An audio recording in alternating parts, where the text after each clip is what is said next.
श्रीमद् भागवत पुराण के दशम स्कंद में भगवान श्री कृष्ण और उद्धव जी के बीच हुए उस संवाद के विषय में बताऊंगा, जिसमें उद्धव जी ने भगवान से पूछा है कि बहुत से महात्माओं ने मनुष्य के आत्म कल्याण के लिए अनेकों साधन बतलाए हैं, उनमें सभी श्रेष्ठ हैं या कोई एक सबसे बेहतर। भगवान श्री कृष्ण ने उद्धव जी के प्रश्न का उत्तर देते हुए कहा, भिन्न भिन्न जातियों के मनुष्यों का स्वभाव और वासनाएं सत्व, रजो और तमो गुण के कारण भिन्न भिन्न हैं। इसलिए वे सभी अपनी अपनी सोच के अनुसार वेद वाणी का अलग अलग अर्थ निकालते हैं। वेदों की वाणी है ही ऐसी अलौकिक कि उसके भिन्न भिन्न अर्थ निकलना स्वाभाविक है। कुछ लोग बिना ज्यादा विचार और अध्ययन किए ही वेदों के विरोधी हो जाते हैं और व्यर्थ के पाखंडों को ही अपना धर्म मान लेते हैं। प्रिय उद्धव, सभी की बुद्धि मेरी माया से मोहित हो रही है, इसीलिए वे अपने अपने कर्म संस्कार और अपनी अपनी रुचि के अनुसार आत्म कल्याण के साधन भी एक नहीं अनेक बताते हैं। कर्म योगी मनुष्य यज्ञ, तप, दान, व्रत, संकल्प और रीति रिवाज आदि को ही पुरुषार्थ बताते हैं, परंतु ये सभी कर्म हैं और इन कर्मों के फल समाप्त हो जाने पर इनसे केवल दुख ही मिलता है और इनके फल स्वरूप मिलने वाले लोग भी मनुष्य को केवल जन्म मृत्यु के चक्कर में ही फंसाए रखते हैं। इसलिए इन विभिन्न साधनों के फेर में नहीं पड़ना चाहिए। प्रिय उद्धव, जो सब ओर से बेपरवाह हो गया है, किसी भी कर्म या उसके फल की अभिलाषा नहीं रखता और अपने अंतःकरण को पूर्ण रूप से मुझे समर्पित कर चुका है, ऐसे परमानंद भक्त की आत्मा के रूप में मैं स्वयं प्रकट होने लगता हूं। इससे वह जिस सुख का अनुभव करता है वह इस संसार में उलझे मनुष्यों को किसी प्रकार प्राप्त नहीं हो सकता।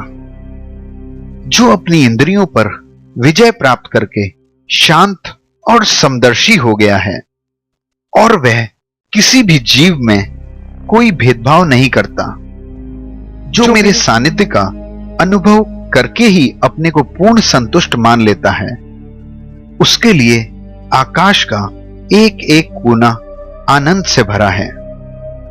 जो योगी मुझे छोड़कर ना तो ब्रह्मा का पद चाहता है, ना देवराज इंद्र का, और ना ही उसके मन में सर्वभौमक सम्राट बनने की इच्छा होती है, और वह योगी बड़ी बड़ी सिद्धियों और यहां तक कि मोक्ष की भी अभिलाषा नहीं रखता। प्यारे उद्धव, उस महात्मा के पीछे तो मैं दिन रात यही सोचकर घूमा करता हूं कि उसके चरणों की रज उड़कर मेरे पे पड़ जाए और मैं पवित्र हो जाऊं, जिनका चित्त मेरे प्रेम में रंग गया है, जिसकी सारी सांसारिक वासनाएं मिट चुकी हैं और जो अपनी उदारता के कारण समस्त प्राणियों पर दया और प्रेम का भाव रखता है। उस योगी को मेरे जिस परमानंद स्वरूप का अनुभव होता है उसे और कोई नहीं जान सकता, क्योंकि वह परम आनंद तो केवल निरपेक्षता से ही प्राप्त हो सकता है। हे उद्धव, मेरा जो भक्त अभी अपनी इंद्रियों को नहीं जीत पाया है और सांसारिक वासनाएं बार बार उसे बाधा पहुंचाती हैं और अपनी ओर खींचती हैं, वह भी क्षण क्षण में बढ़ने वाली मेरी भक्ति के प्रभाव से उन सांसारिक वासनाओं से पराजित नहीं होता। जैसे धधकती हुई आग लकड़ियों के बड़े ढेर को भी जलाकर खाक कर देती है, वैसे ही मेरी भक्ति धीरे धीरे भक्त के समस्त पाप कर्मों को जला डालती है। हे उद्धव, योग, साधना, ज्ञान विज्ञान, धर्मानुष्ठान, जप, पाठ, और तप त्याग मुझे प्राप्त करने में उतने समर्थ नहीं हैं जितनी दिनों दिन बढ़ने वाली अनन्य प्रेममयी मेरी भक्ति। मैं संतों का प्रियतम आत्मा हूं।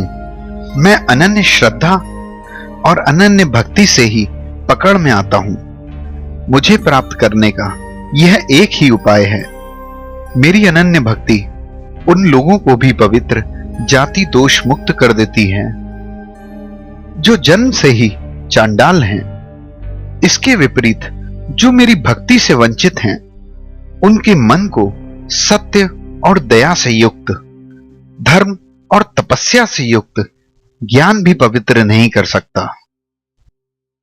जब योगी का सारा शरीर मेरे प्रेम से रोमांचित हो जाता है, उसकी वाणी मेरे प्रेम के वशीभूत होकर अपने आप को भी भूल जाती है।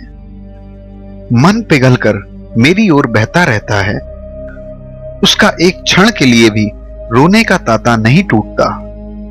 जो कभी कभी खिलखिलाकर हंसने लगता है, कभी सांसारिक उलझनों की लात छोड़कर ऊंचे सुर में गाने लगता है और कभी नाचने लगता है। भैया उद्धव, मेरा वह भक्त न केवल अपने को बल्कि सारे संसार को पवित्र कर देता है, निखर जाता है और अपने असली शुद्ध रूप में स्थिर हो जाता है और मेरे भक्ति योग के द्वारा आत्मा की कर्म वासनाओं से मुक्त होकर मुझको ही प्राप्त हो जाता है, क्योंकि मैं ही वास्तविक स्वरूप हूं। प्रिय उद्धव, मेरी परम पावन लीला कथा को सुनने और कीर्तन करने से जैसे जैसे मन का मैल धुलता जाता है, वैसे वैसे ही उसे वास्तविक तत्व के दर्शन होने लगते हैं। जो मनुष्य निरंतर सांसारिक वासनाओं के विषय में सोचते रहते हैं, उनका मन उन्हीं विषय वासनाओं में उलझा रहता है, और जो मेरा स्मरण करता है उसका मन मुझ में रम जाता है। इसलिए तुम दूसरे साधनों की चिंता छोड़ दो। अरे भाई, मेरे अतिरिक्त और कुछ है ही नहीं। जो कुछ इन आंखों से दिखाई देता है वह सब स्वप्न के समान है। इसलिए तुम मेरे चिंतन से अपना चित्त शुद्ध कर लो और उसे पूरी एकाग्रता से मुझ में ही लगाओ। उद्धव जी ने भगवान से पूछा, हे प्रभु, किसी मनुष्य को आपका ध्यान किस प्रकार से करना चाहिए? भगवान श्री कृष्ण ने कहा, प्रिय उद्धव, सबसे पहले योगी को किसी ऐसे आसन पर बैठना चाहिए जो ना तो बहुत ऊंचा हो ना ही बहुत नीचा, और वह उस आसन पर शरीर को सीधा रखकर आराम से बैठ जाए। हाथों को अपनी गोद में रख ले और दृष्टि अपनी नाक के आगे के भाग पर जमा ले। इसके बाद पूरक, कुंभक, रेचक तथा रेचक, कुंभक और पूरक इन प्राणायामों के द्वारा नाड़ियों को शुद्ध करे। पूरक का अर्थ है वायु को श्वास के द्वारा फेफड़ों में ले जाना।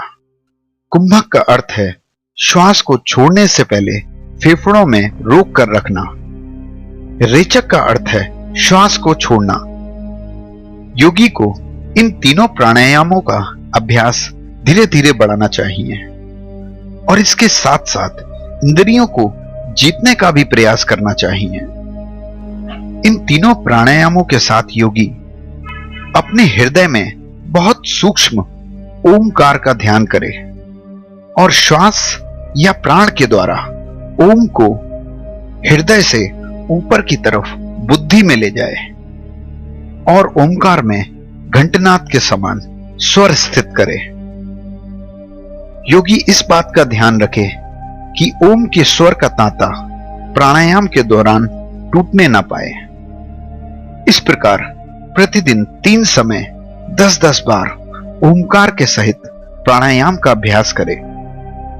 ऐसा करने से 1 माह के भीतर उसकी प्राणवायु वश में हो जाती है। उसके बाद योगी ऐसा चिंतन करे कि हृदय एक कमल का फूल है वह शरीर के भीतर इस प्रकार स्थित है कि मानो उसकी डंडी तो ऊपर की ओर है और मुख नीचे की ओर। अब ध्यान करना चाहिए कि कमल का मुख ऊपर की ओर होकर खिल रहा है। उस कमल के फूल में 8 पंखुड़ियां हैं और बीच में बहुत सुंदर कर्णिका रूपी गद्दी है। और ऐसा ध्यान करना चाहिए कि उस गद्दी पर क्रमशः सूर्य, चंद्रमा और अग्नि स्थापित हैं। इसके पश्चात अग्नि के भीतर मेरे इस स्वरूप का स्मरण करना चाहिए। मेरा यह स्वरूप ध्यान के लिए बड़ा ही मंगलमय है। मेरे हर अंग का गठन बड़ा ही सुडौल है। रोम रोम से शांति टपक रही है। मुख कमल प्रसन्नता से अत्यंत प्रफुल्लित है और सुंदर है। घुटनों तक लंबी लंबी मनोहर 4 भुजाएं हैं। बड़ी ही सुंदर गर्दन है। सुंदर गाल मरकत मणि के समान निखर रहे हैं। मुख पर मंद मंद मुस्कान की मनोहर छटा है। दोनों ओर के कान बराबर हैं और उनमें मछली की आकृति के कुंडल झिलमिला रहे हैं। वर्षाकालीन बादलों के समान श्याम शरीर पर पीला वस्त्र धारण किया है। श्री वत्स एवं लक्ष्मी जी का चिन्ह वक्ष स्थल पर क्रमशः दाएं बाएं विराजमान है। हाथों में क्रमशः शंख, चक्र, गदा और कमल का फूल धारण किए हैं। गले में वनमाला लटक रही है। चरणों में नुपुर शोभा दे रहे हैं। गले में कौस्तुभ मणि जगमगा रही है। अपने अपने स्थान पर जगमगाते हुए किरीट, कंगन, करधनी और बाजूबंद शोभायमान हो रहे हैं। एक एक अंग अत्यंत सुंदर और हृदय को हर लेने वाला है। सुंदर मुख और प्यार भरी चितवन कृपा प्रसाद की वर्षा कर रही है। इस सुकुमार रूप का ध्यान करना चाहिए और अपने मन को एक एक अंग में लगाना चाहिए। बुद्धिमान पुरुष को चाहिए कि मन के द्वारा इंद्रियों को उसके विषयों से खींच ले और मन को बुद्धि रूप सारथी की सहायता से मुझ में ही लगा ले। फिर चाहे मन मेरे किसी भी अंग में क्यों ना लगे। जब सारे शरीर का ध्यान होने लगे तब अपने चित्त को खींचकर एक स्थान पर स्थिर करे और अन्य अंगों का चिंतन ना करके मंद मंद मुस्कान की छटा से युक्त मेरे मुख का ध्यान करे। जब चित्त मुखार बिंद पर ठहर जाए तब उसे वहां से हटाकर आकाश में स्थित करे। तदंतर आकाश का भी चिंतन त्याग कर मेरे स्वरूप में आरूढ़ हो और मेरे सिवा किसी भी वस्तु का चिंतन ना करे। जब इस प्रकार चित्त समाहित हो जाता है तब जैसे एक ज्योति दूसरी ज्योति से मिलकर एक हो जाती है, तब योगी अपने में मुझे और मुझ सर्वात्मा में अपने आप को अनुभव करने लगता है। जो योगी इस प्रकार तीव्र ध्यान योग के द्वारा मुझ में ही अपने चित्त का संयम करता है, उसके चित्त से वस्तु की अनेकता और तत्व संबंधी ज्ञान और उनकी प्राप्ति के लिए होने वाले कर्मों का भ्रम शीघ्र ही निवृत्त हो जाता है।